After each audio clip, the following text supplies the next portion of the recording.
असते तर महाराष्ट्राला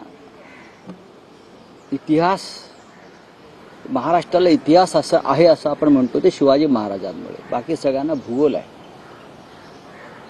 आणि अशा शिवाजी महाराजांच्या विचाराशी या महाराष्ट्रानं कायम इमान राखावा अशी आमच्या सगळ्यांची भूमिका असते.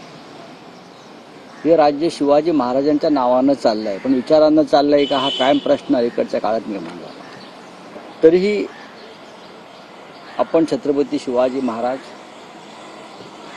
हे सगळ्या जाती धर्माचे आणि पंथाचे आहेत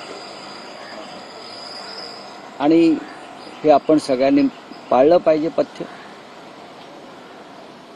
त्यांनी दिलेला विचार जो आहे तो अन्यायाविरुद्ध लढण्याचा आहे आणि गद्दारी आणि बेईमानी विरुद्ध हल्लाबोल करण्याचा आहे, जो शिवाजी महाराजांनी केला.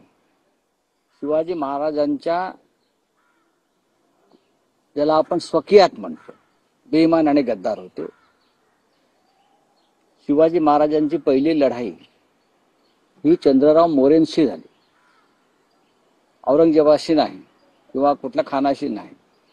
आधी शिवरायांनी आपल्या आसपासचे जे बेईमान आणि गद्दार होते त्यांना तलवारीचं पाणी दाखवलं आणि मग ते मोगलांच्या विरुद्ध लढण्यासाठी मोकळे झाले. महाराष्ट्र पथ्य आधी पाळतो. आता तुमचा जो प्रश्न आहे कल्याणचा, काय वादग्रस्त देखावा असू शकतो? छत्रपती शिवजयंतीच्या निमित्तानं तिकडल्या आमच्या शिवसैनिकांनी एखादा देखावा निर्माण केला असेल तर त्याच्यामध्ये पोलिसांनी किंवा सरकारनं आक्षेप घ्यावा असं काय आहे? ज्याच कल्याणला कधी अफजल खानाच्या देखाव्यावरून वाद झाले, कधी शाहिस्ते खानाच्या देखाव्यावरून वाद झाले, कधी अन्य काही चित्रांवरून वाद झाले. आता जर कोणी या महाराष्ट्रातली गद्दारी बेईमानी जी शिवरायांना कधीच मान्य नव्हती त्याच्यावर काही देखावा किंवा चित्र निर्माण केला असेल तर पोलिसांना हस्तक्षेप करण्याची गरज नाही.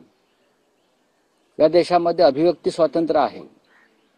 या देशामध्ये अजून लोकांच्या जीवनावर आणि सांस्कृतिक कार्यक्रमांवर, विशेषतः शिवरायांच्या कार्यक्रमावरती सेन्सॉरशिप लादल्याचं जाहीर केलेलं नाही.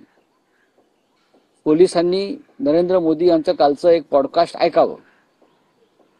जरा तुम्ही काय पॉडकास्ट वगैरे म्हणताय, मोदींनी फार जोरदारपणे सांगितलेलं आहे की टीका सहन केली पाहिजे. टीका सहन करणं हे लोकशाहीचं महत्वाचं अंग आहे. मग जर कोणी टीका जरी केली असेल कार्यक्रमातून तर पोलिसांनी ते देखावे उद्ध्वस्त करण्याचं कारण नाही. याचा अर्थ पोलीस सरकारचे आदेश पाळत नाहीत, पोलीस बंड करतायत. बोला.